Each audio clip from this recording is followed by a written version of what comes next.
Hi, my name is Nick Brightbill, one of the partners here at Hershey Financial Advisors. Welcome to our market update for the end of the first quarter of 2026. A lot has happened this quarter, and we know the headlines have been intense. A war in the Middle East. Time ago, the United States military began major combat operations in Iran. The impact of this war continues to ripple across the world. Global oil prices jumped and stocks fell sharply on Monday in Asia. Oil prices spiking. Oil prices have gone up again, and that's because people are worried about what's happening in the Middle East. Yeah, absolutely. We're getting reports that there's a tanker on fire near the Strait of Hormuz. Job losses making the news, and the Fed holding rates steady while inflation stays stubborn. So we want to walk you through what's happening, what it means, and how this environment fits into the kind of planning that we do together. On February 28th, the U.S. and Israel launched a coordinated military operation against Iran. Iran responded by shutting down the Strait of Hormuz, a narrow waterway on Iran's southern coast where roughly 20% of the world's oil passes through every day. When that flow gets disrupted, prices move fast. Oil went from around $70 a barrel before the conflict to $100 in a matter of days. In March alone, surged more than 60%, the largest monthly gain on record. U.S. crude settled around $118 a barrel by the end of the quarter. And this is continuing to fluctuate. You're already seeing it at the gas pump. The national average crossed $4 a gallon for the first time since 2022. But it's not just oil. Fertilizer, aluminum, natural gas, industrial chemicals all move through that same region. When shipping gets disrupted at this scale, it drives prices higher on just about everything. This is still developing. Iran has selectively allowed some ships through and is still working through negotiations with the U.S. and abroad. These negotiations change almost daily until an eventual agreement will be reached. As long as the strait remains contested, uncertainty keeps pressure on the energy markets, which complicates the Federal Reserve's job. Let's talk about that. Coming into 2026, the Fed had just finished cutting rates 3 times to close out the last year, bringing the Fed funds rate to a range down to 3.5 to 3.75. That easing has paused. On March 18th, the Fed held rates steady for the second meeting in a row. Inflation is running above their 2% target. CPI came in at 2.4% year over year in February, while the Fed's preferred measure, core PCE, is running higher. And the Fed's own projections bumped their year-end inflation forecast up to 2.7% for headline and core. Powell said the Fed hasn't made much progress on inflation, and the oil shock has added new layers of uncertainty. He recently said he thinks rates are in the right place right now. And the Fed's view is that price spikes caused by a war tend to be temporary, and raising rates to fight them can do more harm than good. Both the Fed's projections and market pricing points to one more cut this year at best, and likely not until late in the year. Rates are expected to stay where they are for a while. The February jobs report showed the economy lost 92,000 jobs. Economists had expected a small gain. This wasn't a one-time fluke.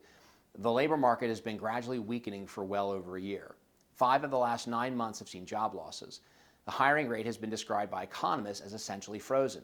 Companies aren't laying off in huge waves, but they're not adding positions either.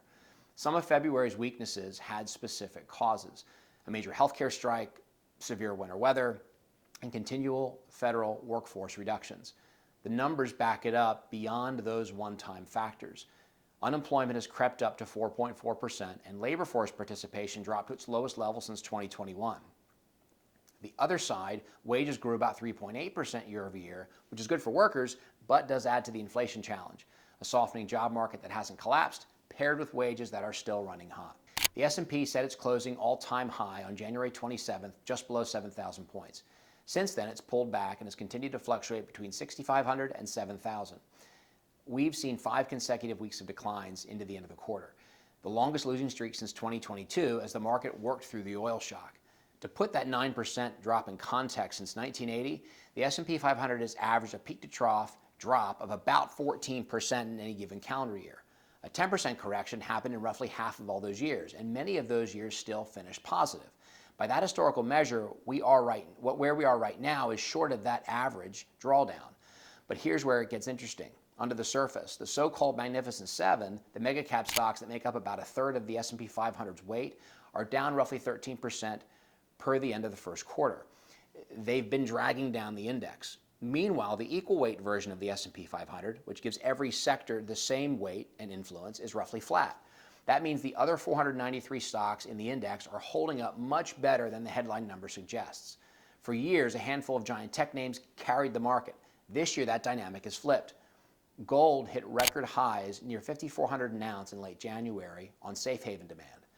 And central bank buying and then pulled back sharply in March, dropping roughly 14% from those highs. Its worst monthly decline since '08, as investors sold to raise cash. It's currently trading between a $4,500 to $4,700 range. The VIX, often called the market's fear gauge, has been running around 30, well above its long-term average. For context, it hit 82 during the pandemic. People are nervous, but this isn't panic. So what does this all mean for your portfolio? Wars, oil shocks, stubborn inflation, job market slowdowns. This kind of thing comes every so often. The 1970s oil crisis, the Gulf War, the 2008 financial crisis. Markets have weathered all of them. Though each situation was different, and past recoveries don't guarantee future results. Diversification across sectors and asset classes, geographies is designed for environments like this.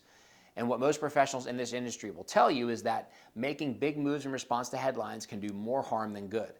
Discipline and a long-term focus are what matter most. We're watching these developments closely, and we'll continue to keep you informed.